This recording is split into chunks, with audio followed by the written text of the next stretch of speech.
Okay, now student,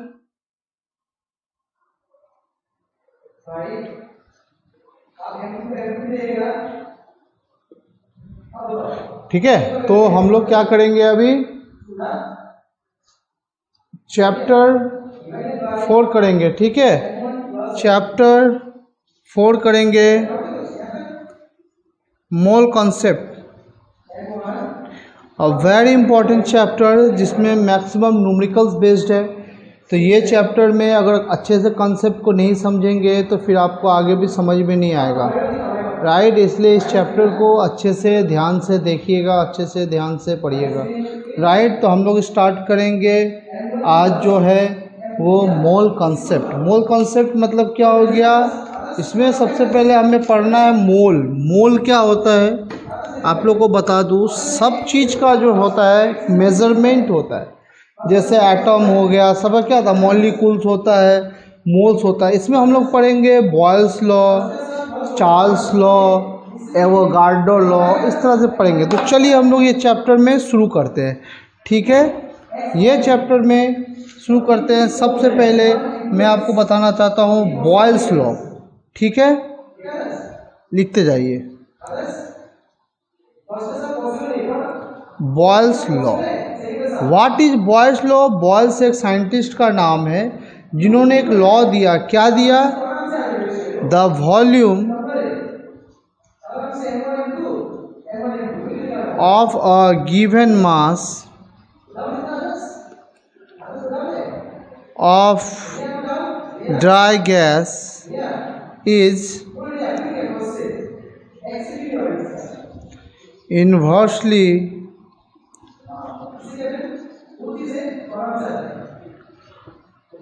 proportional to its pressure. Proportional to its pressure at constant temperature. ये कब होगा? जब temperature constant होगा। Very very important. A volume of gas given mass of dry gas is inversely proportional to the pressure. Pressure से inversely proportional होगा, लेकिन कब?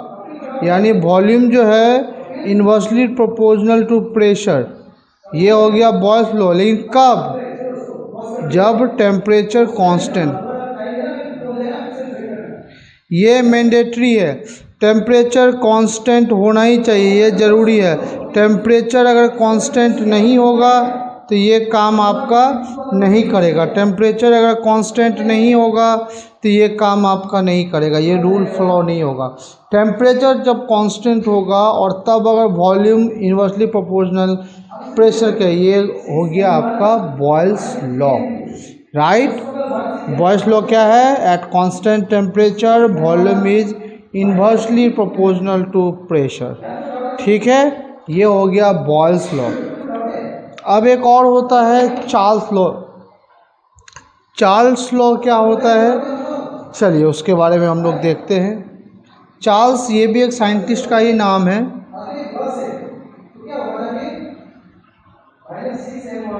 Charles law. What is Charles law? इसमें क्या होता है? The volume of a given mass of dry gas is directly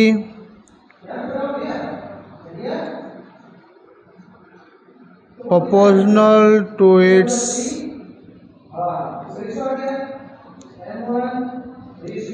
absolute temperature.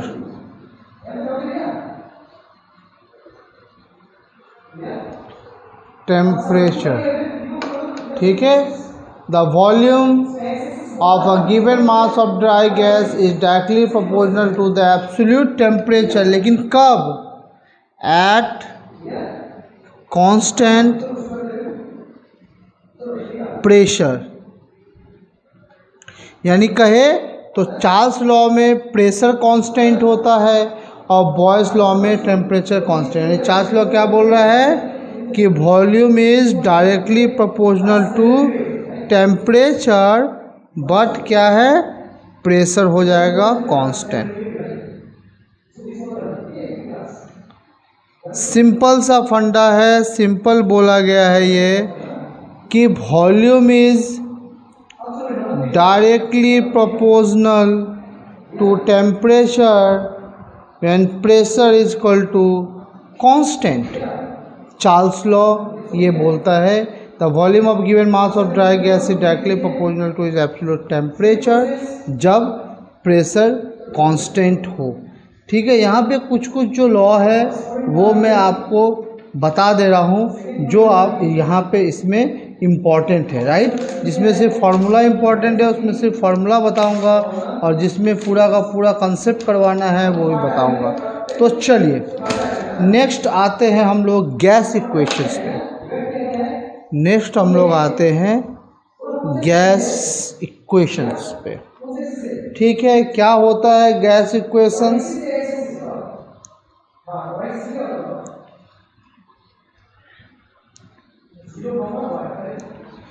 Gas equations, ठीक है, क्या है गैस इक्वेशन?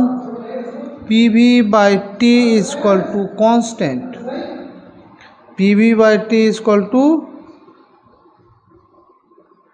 कॉन्स्टेंट, यानी इसको हम लिख सकते हैं P one V one by T one equal to P two V two by T two. इसको लिख सकते हैं P one V one by T one equal to P two V two by T two. ठीक है, ये क्या हो गया? P one V one by T one equal to P two V two by T two. इसको बोलते हैं हम लोग गैस इक्वेशन, जिसमें दो गैस है जिसका प्रेशर, एक का प्रेशर अलग है, वॉल्यूम अलग है, टेम्परेचर अलग है, और दूसरे गैस का प्रेशर अलग, वॉल्यूम अलग, टेम्परेचर अलग, तो उसके बीच का जो रिलेशन है वो इस तरह से है। ठीक है, चलिए ये सब फार्मूला है, इसलिए इसमें ज़्यादा टाइम वेस्ट नहीं करेंगे। आगे कुछ टर्म है जो देख लीजिए।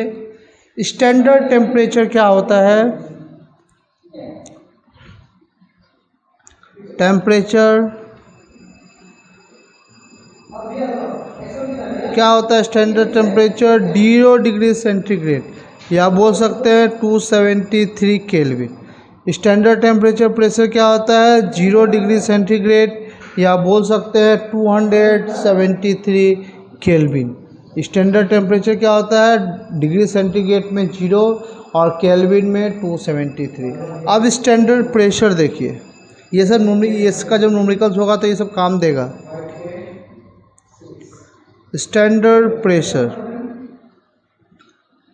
क्या होता है? 760 mm of Hg।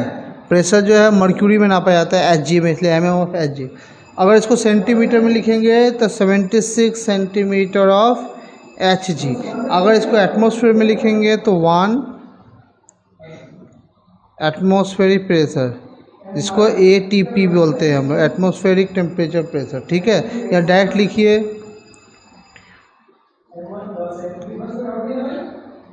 C pressure. ठीक है, 1 atmosphere pressure.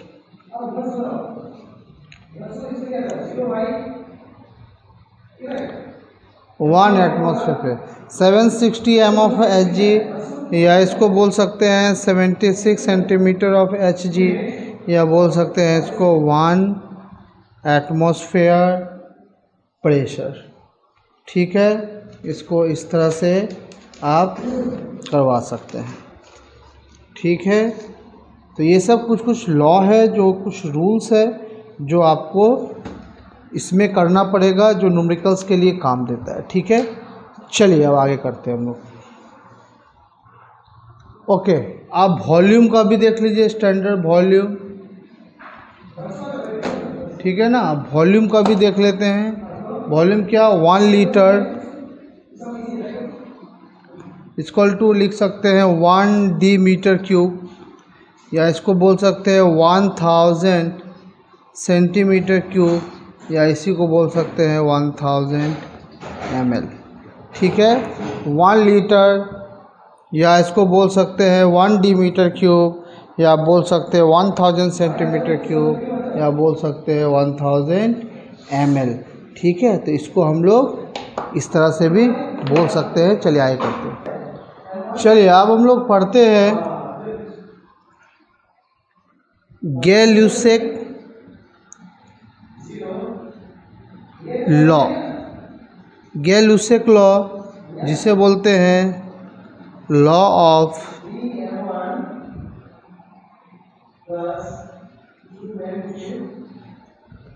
combining volume of gases, law of combining volume of gases, law of combining volume of gases। चलिए इसको पढ़ते हैं। ओके, चलिए अब हम लोग गै-लुसेक लॉ का डेफिनेशन लिखते हैं। ठीक है, चलिए क्या होता है गै-लुसेक लॉ? गै-लुसेक लॉ को क्या बोलते हैं? Law of combining volume of gas. क्या होता है? When gas react, they do so in volume which bears a simple whole number ratio to one another and to the volume of the product if gaseous provided the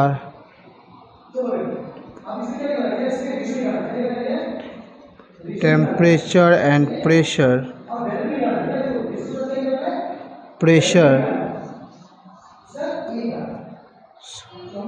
of the reacting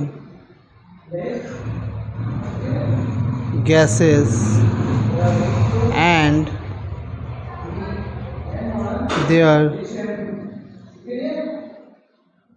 product remain constant।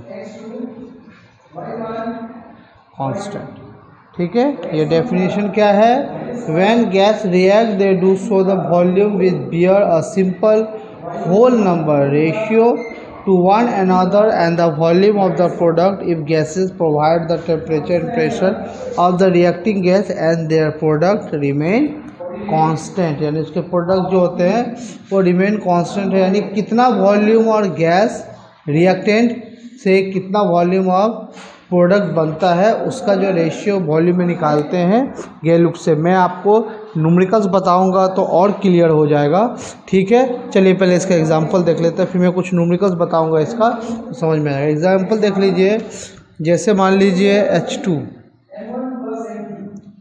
Plus O2 क्या बन गया? H2O। Balance तो नहीं है, 2 से यहाँ से किया, 2 यहाँ किया, अब क्या हो गया? ये बैलेंस हो गया, यानी H2 मतलब क्या हो गया? 1 वॉल्यूम 1 वॉल्यूम। ये टोटल कितना वॉल्यूम है? हाइड्रोजन का तो 1 वॉल्यूम है, इनटू ये 2, यानी कितना हो गया? 2 वॉल्यूम। ऑक्सीजन का 1 वॉल्यूम, इसका 2 वॉल्यूम। समझ में आ गया?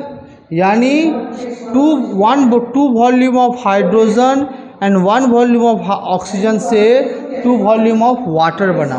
क्या बना? 2 वॉल्यूम ऑफ स्टीम जो है, ये स्टीम बोलिए वाटर बोलिए, ठीक है, जो बना वो क्या बना? 2 volume of hydrogen react with 1 volume of hydrogen. ठीक है, इसी को क्या, ये किससे बना? गै-लुसेक लॉ से। लेकिन इसका एक कंडीशन है कि इसमें जो है सेम टेम्परेचर एंड प्रेशर होना चाहिए। इस कंडीशन में ऐसा नहीं है कि इसको किसी और टेम्परेचर प्रेशर में रख रहे हैं और उसके बाद रिएक्टेंट जब हो जाए तो कुछ और टेम्परेचर प्रेशर नहीं, इक्वल टेम्परेचर एंड प्रेशर पे रखेंगे तो इस तरह से इसका क्या होगा? फॉर्मेशन होगा। ठीक है, अब ये सिंपल रेशियो में कैसे आ जाएगा? देखिए 2:1 इज टू 2, यानी अगर इसको ठीक से लिखे तो कैसे लिखेंगे, अगर 2H2 प्लस O2 2H2 हो तो रेशियो कैसा हो जाएगा, ये 2:1:2, यही रेशियो हो गया। तो इसी से जो है आप लोग को एग्ज़ाम में क्वेश्चन पूछेगा, किस तरह से क्वेश्चन पूछेगा वो मैं अभी आपको समझा रहा हूँ, ठीक है। चलिए देखिए क्वेश्चन लिख लिए हैं। आप देखिए क्या बोल रहा है, 450 centimetre cube of carbon monoxide and 200 centimetre cube of oxygen are mix together and ignited, calculate the composition of the resulting mixture. तो बाय ल्यूसेक लॉ से क्या दिया है, सबसे पहले रिएक्शन क्या दिया है, ये देखिए सबसे पहले रिएक्शन दिया हुआ है, कार्बन मोनोऑक्साइड को जब रिएक्ट कर रहे O2 से तो बनाता है कार्बन डाइऑक्साइड। इसको बैलेंस कर लीजिए, यानी इसका 2 वॉल्यूम, कार्बन मोनोऑक्साइड को 2 से मल्टीप्लाई करने, कार्बन मोनोऑक्साइड का वॉल्यूम कितना 2, ऑक्सीजन का 1 वॉल्यूम, तो क्या बना दिया इसका 2 वॉल्यूम। तो देखिए ये 1 वॉल्यूम है और ये 1 वॉल्यूम, मिल के 2 वॉल्यूम होना चाहिए। इसका 1 वॉल्यूम, इसका 1 वॉल्यूम, मिल के 2 वॉल्यूम होना चाहिए। इसका मतलब क्या है कि कार्बन और ऑक्सीजन मिल के कार्बन डाइऑक्साइड बनाया है, कार्बन है भी है उसमें, ऑक्सीजन भी है। ये ऑक्सीजन का 1 वॉल्यूम है, लेकिन CO कार्बन मोनोऑक्साइड में क्या है, कार्बन भी है और ऑक्सीजन भी है, ये दोनों मिला के 2 वॉल्यूम, यानी ये हो गया 3 वॉल्यूम, ये हो गया 2 वॉल्यूम। तो बैलेंस तो नहीं हुआ, ये अगर वॉल्यूम के हिसाब से देखें तो बैलेंस तो नहीं हुआ। इसका मतलब है कि इसमें क्या है, ज़्यादा है, कुछ ना कुछ ज़्यादा है। तो यहाँ पे तो हमें फाइंड करने नहीं बोला है कितना ज़्यादा है, तो वो भी निकालते हैं। यहाँ पे सिंपल बोला है calculate the composition mixture of resulting, इस रिजल्टिंग का मिक्सचर कितना है, तो हम लोग यूज करेंगे बाय ल्यूसेक लॉ, ल्यूसेक लॉ, ठीक है। बाय ल्यूसेक लॉ क्या यूज़ करेंगे हम लोग, ये 1 वॉल्यूम है, बिल्कुल सही है, तो क्या करेंगे O2:CO2, इसका 1 वॉल्यूम, इसका 2 वॉल्यूम, ऑक्सीजन कितना दिया हुआ क्वेश्चन में 200, और इसका तो निकालना है तो इसको x मान लीजिए, क्रॉस मल्टीप्लिकेशन कर दीजिए, x इक्वल टू हो जाएगा 200 × 2 इक्वल टू हो जाएगा 400 सेंटीमीटर क्यूब आंसर। यहाँ पे नीचे में आप लिख दीजिएगा, यहाँ पे इसको सजा के लिख दीजिएगा। कैसे लिखेंगे, टोटल मिक्सचर ऑफ, या टोटल मिक्सचर इक्वल टू लिख दीजिए 400 amount of CO2 form 400। Question में क्या बोल रहा है, क्वेश्चन में बोल रहा है calculate the composition of resulting mixture. तो अमाउंट ऑफ CO2 फॉर्म कितना हो गया, ठीक है। तो अमाउंट ऑफ CO2 या लिख दीजिए यहाँ पे, अमाउंट ऑफ क्या बोला, रिजल्टिंग मिक्सचर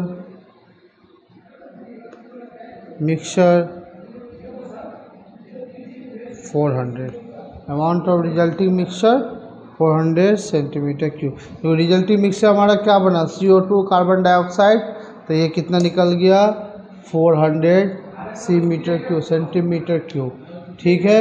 चलिए अब इसको मैं एक और तरीका से बता देता हूँ, ये तो हो गया ल्यूसेक के तरीका से। अब मैं एक और तरीका से आपको बताता हूँ, आपको जो इजी लगेगा वो तरीका यूज कीजिएगा।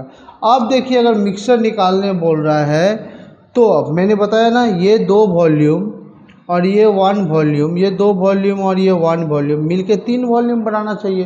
तो ऑक्सीजन का तो 1 वॉल्यूम है, लेकिन इसका 2 वॉल्यूम है। इसका मतलब ये है कि इस CO में कुछ ऐसा पार्ट है जो इसमें यूज़ नहीं हुआ है। मान लीजिए आपके पास चीनी है, ठीक है, प्लस आपके पास वाटर है, ठीक है। मान लीजिए आपके पास चीनी है, प्लस आपके पास वाटर है, प्लस आपके पास जो है सॉल्ट है। ये 1 kg है, ये मान लीजिए ये भी 1 लीटर ही है, 1 ml है, 1 kg मानते समझाने के लिए, ये भी 1 kg है। जब आपने सॉल्यूशन बनाया तो वहाँ पे 2 kg जब वज़न किया तो 2 kg सॉल्यूशन बना, यानी 2 ml सॉल्यूशन बना। तो इसका 1 kg मतलब 1000 ml 2000 ml सॉल्यूशन बना, या लीटर 2 लीटर सॉल्यूशन बना। लेकिन यहाँ पे 1 kg इसके अनुसार तो 3 kg होना चाहिए, लेकिन 2 बना। इसका मतलब क्या है कि यहाँ में से कोई एक ऐसा चीज़ है जो यूज़ नहीं हुआ है, लिया तो गया है बट वो रिएक्शन में यूज़ नहीं हुआ है। समझ गए? उसी तरह से जब आपने कार्बन मोनोऑक्साइड लिया, ऑक्सीजन लिया, उससे बना CO2 कार्बन डाइऑक्साइड, इसको बैलेंस किया, लेकिन जब वॉल्यूम निकाल रहे हैं तो क्या हो जा रहा है, ऑक्सीजन का 1 वॉल्यूम, कार्बन मोनोऑक्साइड का 2 वॉल्यूम, कार्बन डाइऑक्साइड का 2 वॉल्यूम, यानी कार्बन मोनोऑक्साइड और ये मिलके 3 वॉल्यूम होना चाहिए, बट 2 वॉल्यूम। इसका मतलब है कार्बन मोनोऑक्साइड में कुछ ऐसा है जो यूज अभी तक नहीं हुआ है, उसमें से कुछ पार्ट यूज़ नहीं हुआ है। कितना पार्ट यूज़ नहीं हुआ है तो निकालते हैं हम लोग, अमाउंट अनयूज्ड इन CO। तो क्या है, कार्बन मोनोऑक्साइड इस टू ऑक्सीजन का रेशियो, ये दोनों का रेशियो है, इसका 2 वॉल्यूम तो इसका 1 वॉल्यूम। इसका कितना अनयूज पार्ट है नहीं पता, इसका कितना निकला है क्वेश्चन में दिया हुआ है 200 सेंटीमीटर क्यूब। क्रॉस मल्टीप्लाई कीजिए, x कितना हो गया 2 × 200 यानी 400, ठीक है। लेकिन 400 हो गया, 400 सेंटीमीटर क्यूब निकल गया, ठीक है। लेकिन 400 सेंटीमीटर क्यूब निकल गया, अब मैं मिटा रहा हूँ, आप लोग लिख लीजिएगा पॉज करके। 400 सेंटीमीटर क्यूब निकल गया, ठीक है। लेकिन यहाँ पे क्वेश्चन में दिया हुआ है कि ये 450 सेंटीमीटर क्यूब लिया गया है कार्बन मोनोऑक्साइड। तो इसका मतलब कि ज़्यादा लिया गया है, यूज़ तो हो रहा है, कितना यूज हो रहा है 400 ही, ठीक है। लेकिन अनयूज्ड हम लोगों ने 450 लिया, यानी कुछ है जो अनयूज्ड हो रहा है। तो निकालिए amount of unused CO।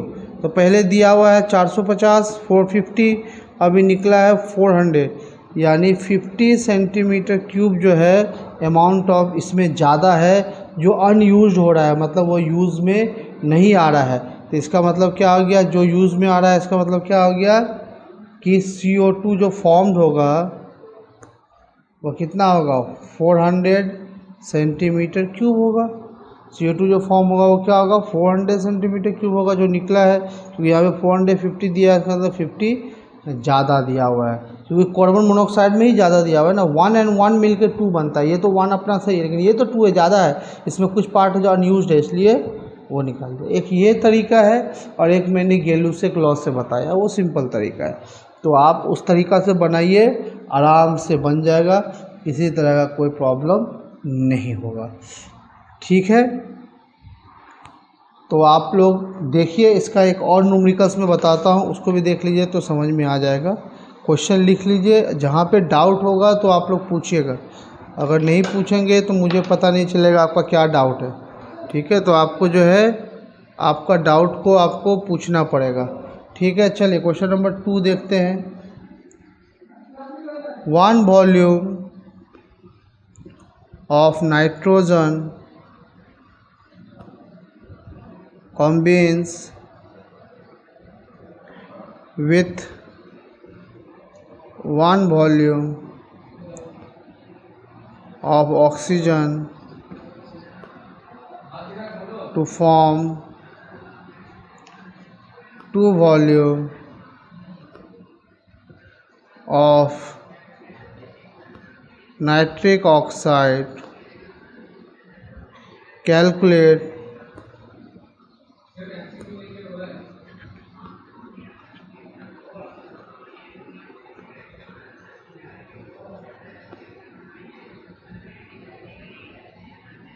reactant required to produce 2 ml of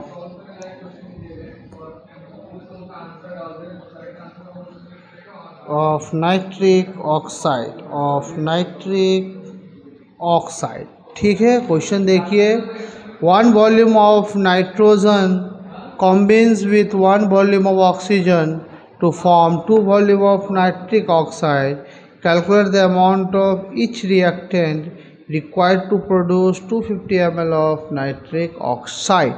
ठीक है, चलिए इसको हम लोग बनाते हैं। आप लोग कॉपी में क्वेश्चन लिख लिए होंगे, आप समझिए इसको कैसे करना है। ठीक है, इसका सॉल्यूशन देखिए कैसे करना है। पहले क्या दिया हुआ, रिएक्शन क्या है, 1 volume of nitrogen combines with 1 volume of oxygen give mixture of 2 volume of nitric oxide, 2 volume of nitric, यानी इसका 1 वॉल्यूम क्या दे रहा है, इसका 2 वॉल्यूम यही दे रहा है। तो क्या निकालने बोल रहा है, calculate the amount of each reactor required to produce 250 ml of nitric oxide. 250 ml के नाइट्रिक ऑक्साइड बनाने के लिए आप बताइए कि ये कितना यूज़ हो रहा है, ये कितना हो रहा है। ईच बोला है, ईच मतलब क्या होता है, दोनों रिएक्टेंट को निकालना है अलग अलग। तो कोई भी ले लीजिए, बाय लुसेक लॉ क्या हो जाएगा, कोई भी ले लीजिए। NO को निकालना है, 2 वॉल्यूम है तो O का 1 वॉल्यूम, NO का 2 वॉल्यूम तो O का 1 वॉल्यूम। NO दिया हुआ है कितना, 250, तो कितना ऑक्सीजन यूज होगा नहीं पता आपको, x लिख दीजिए, क्रॉस मल्टीप्लिकेशन करिए, 2x = 250, x = 250/2 निकल जाएगा 125 ml। यानी ऑक्सीजन कितना यूज हो रहा है, 125 ml। यानी अमाउंट O2 required 125 ml। क्या बोल रहा है, calculate the amount of each reactant required. तो 125 ml अगर ये रिक्वायर्ड हो रहा है ऑक्सीजन, अगर 1 ml है तो 125, तो N2 भी कितना होगा, अमाउंट N2 रिक्वायर्ड कर सकते हैं, पूरा में से माइनस कर सकते हैं 125, कितना हो जाएगा 5 2 1, कितना ही होगा 125 ml। यानी दोनों कितना कितना लगेगा, 125 ml 125। सिंपल है, गेलुसेक लॉ से बनाएंगे, मैंने दोनों ही बता दिया था आपको फर्स्ट वाले क्वेश्चन में। गेलुसेक लॉ से बनाएंगे तो क्या होगा ना, ये बहुत आसानी से बन जाएगा। ठीक है, गेलुसेक लॉ से बनाएंगे तो ये बहुत आसानी से बन जाएगा, बहुत सिंपल और ईजी है। मुझे तो गेलुसेक लॉ ही स्टूडेंट के लिए सिंपल और ईजी लगता है, लेकिन मेरा काम है आपको हर तरह का प्रोसेस बताना, तो मैंने दोनों ही प्रोसेस फर्स्ट वाले क्वेश्चन में बता दिया। लेकिन मैं जो आगे बताऊंगा सारा क्वेश्चन वो गेलुसेक से ही बताऊंगा, क्योंकि ये इजी है, आपको आसानी से एग्ज़ाम में बन भी जाएगा और ज़्यादा दिमाग लगाने की ज़रूरत भी नहीं होगी। ठीक है, तो हम लोगों ने ये कंप्लीट किया है। ठीक है, आप लोग को मैं ये, आप लोग घर पे रिवीजन कीजिए। ठीक है, रिवीजन करेंगे तभी समझ में आएगा। कोई डाउट हो तो मुझसे पूछिए। ठीक है, कोई डाउट हो तो मुझसे पूछिए, क्योंकि नहीं पूछेंगे तो मुझे पता नहीं चलेगा आप लोग का क्या डाउट है नहीं है। ठीक है, मुझसे डाउट पूछिए, उसके बाद जो है हम लोग फिर आगे करेंगे, इसमें 1-2 न्यूमेरिकल्स और करेंगे, उसके बाद हम लोग आगे बढ़ जाएंगे। ठीक है, मैंने जो अभी तक समझाया है आशा करता हूँ आपको समझ में आ गया होगा। ठीक है, बहुत ही सिंपल है, कोई ज़्यादा लोचा वाली बात नहीं है, कोई दिक्कत वाली बात नहीं है। ठीक है, बहुत ही सिंपल है, इसको बनाइए, इस सबको याद कीजिए। ठीक है, फिर आगे हम लोग नेक्स्ट क्लास में इसके आगे करेंगे। ठीक है, आज के लिए इतना ही रखते हैं। Thank you.